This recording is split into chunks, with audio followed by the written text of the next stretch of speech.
नमस्कार दोस्तों, स्वागत है आपका हमारे चैनल शिक्षाविद केडी के साथ। तो आज हम लोग शुरू करेंगे राष्ट्र के प्रतीक यानी नेशनल सिंबल्स, और इसमें हम जानेंगे कि राष्ट्रीय पहचान के लिए प्रतीकों के बारे में। यह प्रतीक भारतीय पहचान और विरासत का मूल हिस्सा है। यह नागरिकों में राष्ट्रीय भक्ति, गौरव, आत्मसम्मान एवं आत्मोत्सर्ग की भावना का संचार करते हैं।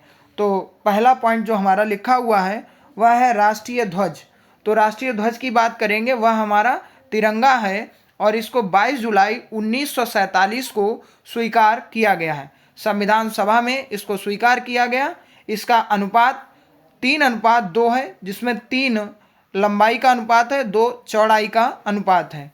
और इसमें एक चक्र भी है जो सारनाथ स्थित अशोक स्तंभ से लिया गया है, और वह चक्र हमेशा प्रगति का प्रतीक रहता है, यानी 24 घंटे कार्य प्रगति के लिए हमको तत्पर करता है।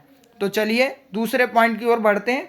राष्ट्रगान, इसको रविंद्रनाथ टैगोर ने बांग्ला भाषा में लिखा था। जनगण मन 24 जनवरी 1950 को 50 में स्वीकार किया गया संविधान सभा के द्वारा। तो इसको सबसे पहले 27 दिसंबर 1911 को कांग्रेस की कलकत्ता के 26वें अधिवेशन में गाया गया था। तो अब हम लोग अगले पॉइंट की ओर बढ़ते हैं। अगला पॉइंट है राष्ट्रीय गीत। तो इसके बारे में जानेंगे। यह हमारा वंदे मातरम है और इसकी रचना बंकिम चंद्र चटर्जी ने की थी। 24 जनवरी 1950 को स्वीकार किया गया और इसको सबसे पहले 1896 में कांग्रेस के 12वें अधिवेशन कलकत्ता में गाया गया था और यह आनंद मठ से लिया गया है। तो अब हम लोग अगले पॉइंट की ओर चलते हैं। राष्ट्रीय चिन्ह के बारे में जानते हैं। यह हमारा अशोक स्तंभ है, जो कि भारत का राष्ट्रीय चिन्ह है और इसकी जो आकृति है वह अशोक के मूल स्तंभ की तरह है। तो इसमें शीर्ष पर 4 सिंह हैं जो एक दूसरे की ओर पीठ किए हुए हैं, और इसमें एक चक्र है और चक्र के दाईं ओर एक सांड है जो कृषि प्रधान अर्थव्यवस्था का प्रतीक है। बाईं ओर एक घोड़ा है जो शक्ति, परिश्रम एवं गतिशीलता का प्रतीक है। और इसी में हम फलक के नीचे लिखा हुआ देखेंगे तो उसमें सत्यमेव जयते लिखा हुआ है, जो कि देवनागरी लिपि में लिखा गया है और मुंडकोपनिषद से लिया गया है। इसे भारत सरकार ने 26 जनवरी 1950 को अपनाया था। तो अगले पॉइंट की ओर हम लोग चलते हैं। अगला पॉइंट है राष्ट्रीय पंचांग। भारत का राष्ट्रीय पंचांग शक संवत पर आधारित है और सिविल कैलेंडर इसे 22 मार्च 1957 को अपनाया गया। इसका पहला महीना चैत्र है। राष्ट्रीय पशु की बात करेंगे हम लोग अगले पॉइंट में। तो हमारा राष्ट्रीय पशु बाघ है, जिसका वैज्ञानिक नाम पैंथेरा टिग्रिस है। इससे पहले राष्ट्रीय पशु शेर था और इसे 1973 में राष्ट्रीय पशु घोषित किया गया। राष्ट्रीय पशु बाघ है वर्तमान में, इससे पहले हमारा शेर था। तो अब हम लोग अगले पॉइंट की ओर चलते हैं। अगला पॉइंट है राष्ट्रीय पक्षी। राष्ट्रीय पक्षी मोर है और इसका वैज्ञानिक नाम पावो क्रिस्टेटस है। इसे 26 जनवरी 1963 में राष्ट्रीय पक्षी घोषित किया गया था। अगले पॉइंट की ओर हम लोग चलते हैं। अगला पॉइंट है राष्ट्रीय पुष्प।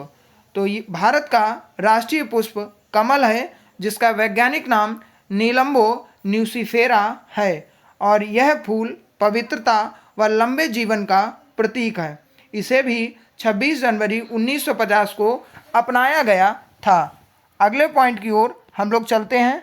तो अगला पॉइंट है राष्ट्रीय वृक्ष। राष्ट्रीय वृक्ष बरगद है, जिसका वैज्ञानिक नाम फिकस बेंगालेसिस है और इसे 1950 में अपनाया गया। तो इसके डेट पर हमको ध्यान देना है और इसके वैज्ञानिक नाम पर भी ध्यान देना है। अगले पॉइंट की ओर चलते हैं। राष्ट्रीय फल। राष्ट्रीय फल आम है, जिसका वैज्ञानिक नाम मैंगीफेरा इंडिका है। इसे 1950 में स्वीकार किया गया। अगले पॉइंट की ओर हम लोग चलते हैं। राष्ट्रीय नदी। राष्ट्रीय नदी गंगा है और इसकी लंबाई 2525 किलोमीटर है।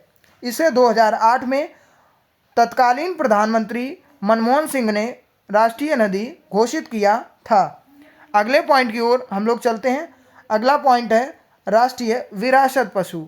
तो राष्ट्रीय विरासत पशु यानी नेशनल हेरिटेज एनिमल हाथी है। इसे 2010 में भारत सरकार ने अपनाया था। अगले पॉइंट की ओर चलते हैं, राष्ट्रीय मुद्रा। तो जो हमारी राष्ट्रीय मुद्रा का प्रतीक है वह कुछ इस तरीके से है, रुपए का प्रतीक।